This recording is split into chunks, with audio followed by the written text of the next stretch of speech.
دەهێ مەهات 2020 سەرۆکاتی ئەنجومەنە نیشتیمانی کورد سووریا لەگەڵ وەفدێکی ئەمریکی بە هەبوونە ویلیام ڕۆپاک سەفیری ئەمریکی و زەهرا بێل بەرپرسیارە وەزارەتە خارجی گۆل سووریا دمینە جڤیا ئەف جوین سەرداخوازە ئەمریکی بوو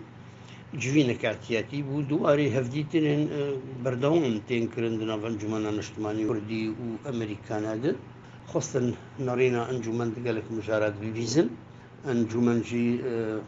نەڕینا خوا داخویا کرد لەسەر هەنێک مژاران وەک ئەڤ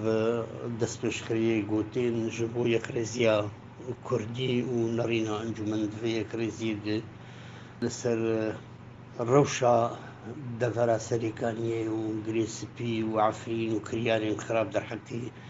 ملەتی مەدل وێ دەکێ تێنکردن لەسەر عملیە سیاسی و هەبوونە ئەنجومەند هەیئە تەفاوض و دڵژنا دەستووری و کارێ گۆل وێ دەکێ تێنکردن ئەمریکانە تەکەس کرد بۆ ئەوژی دعما یەکڕێزیە کوردی دکن و دعما گفتوگویەکەی دنەما بە ئەطرافێ کوردی دکن و بگین ئەنجامێک باش دیواری دە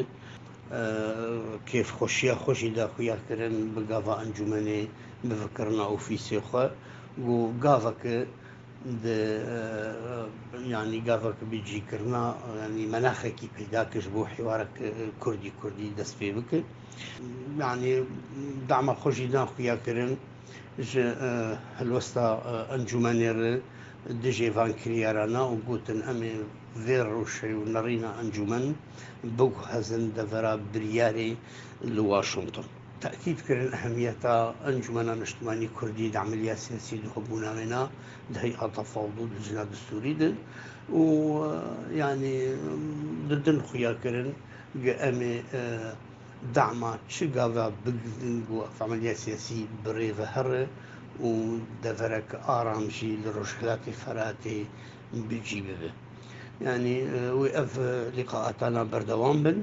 أمريكي دوراكواني مهم هي دفريد